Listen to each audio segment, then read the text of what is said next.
Hello and welcome to Fluketronic. Today we're going to be starting a new series called the TiPs series. And if you'll notice, the TiPs is abbreviated. That means it is an acronym. But before I tell you what it stands for, I want you to promise that you won't run away screaming for at least 10 seconds or so, so I can explain the rest. So TiPs stands for Theory into Practice. And so this series is going to look at applying just a little bit of music theory into your practice to just help you be a better player, give you more options, and just have more fun making music. So a lot of people think that theory is intimidating and boring, and we're going to try and keep this pretty simple, very small bites, so don't get scared off. So we're going to start today with on the ukulele, and we're talking about a principle that really applies over lots of different instruments, and we'll be making a similar tip for Native American flute and whistle for sure. But it's called Thinking in C. And the point here is that when you're dealing with classes of instruments that have different tunings, it's very handy to not think about all the different tunings, but to treat all of those as what theory would call transposing instruments.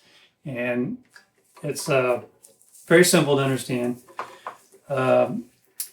So what I've got here is a long neck soprano in standard ukulele tuning, low G tuning, G, C, E, A. And if you pick up any ukulele book, learn to play ukulele method. Probably the first chord you're going to learn is a C chord. So you've got just one finger, third fret. Right, so that's a C major chord. If you learn to play piano, first note you're going to learn is middle C. And kind of everything builds off of that, right? You learn different chords in the key of C major, and then you learn different scales that are different from C major, whatever. But your basis is always that root C, and kind of everything in music just builds off of that and gets broader and broader. So thinking in C is very natural for a lot of instruments, including ukulele. I the way I treat my ukuleles is that no matter what I'm playing, I always pretend it's one of these. Right, so there's a C chord.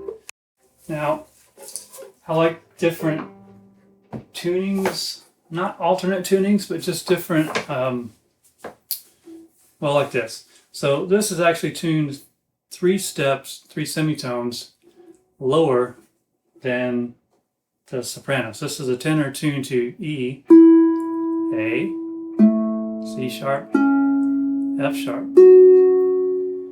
Okay, so where is C on this? Well, it's the same place. It's like, wait, that's not a C chord. Well, no, but I pretend it is. So I can play my same progressions, C, G, F, A minor, using the same chord shapes as I would on the standard soprano. So what that lets me do is take any ukulele tuning and just play it. So I don't have to think about it while I'm playing. This is always C, G is always here, even if it's a high G. So this one is high E really, but I pretend that that's a G. This is always C, always E, always A. So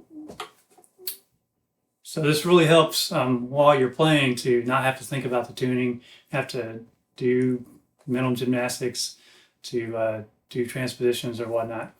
So that's the advantage of it. Now, if you're playing along with somebody else, then obviously transposition has to happen somewhere. So what I'll do is I'll take the written music and transpose it there. So this one is 3 steps down. So if I'm playing a regular chart, then I would have to transpose that 3 steps up in order for it to be in tune. So the way that works See if we can get both things in here. All right, so this is a C major chord, regular tuning. If I want C major on this guy, that's tuned 3 steps down, I have to go 3 steps up, which would be E flat, which is right here.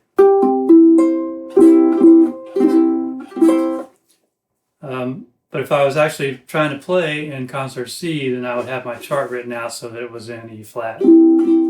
Right, so I'm always thinking in C, and what that does is just frees you up to think about the music. You don't have to, you know, it's a different pathways. You know, you have to kind of think left brain when you're doing the transposition, but when you're actually playing, you want to do right brain.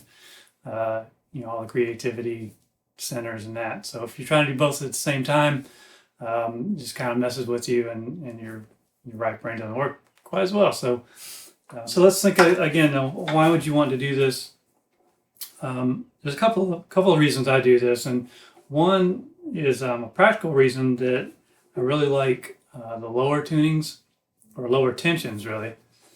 So as you get into longer scales, one way to get lower tensions is just to lower the tuning, right? So this one, this one, these are about 2.5, well, at least 2 inches difference in scale length.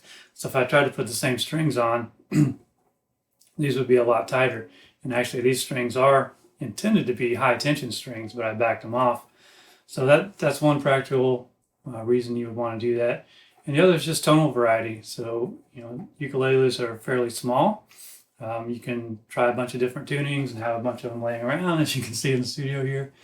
And if you have them in different tunings, then that just gives you more colors in your crayon box to play with. So that's kind of 2 main reasons. So yeah, I'd encourage you to try out different tunings. You know, if you're on soprano, try going up 2 steps, maybe to a D tuning. Make it brighter, chimier, give you a little more tension. Or if you're on tenor and tension's too high, just drop it back a tone or 2 and see what happens. And you can play it just like it was before. Okay, I think that's it for today, and we'll see you next time. Uketronic.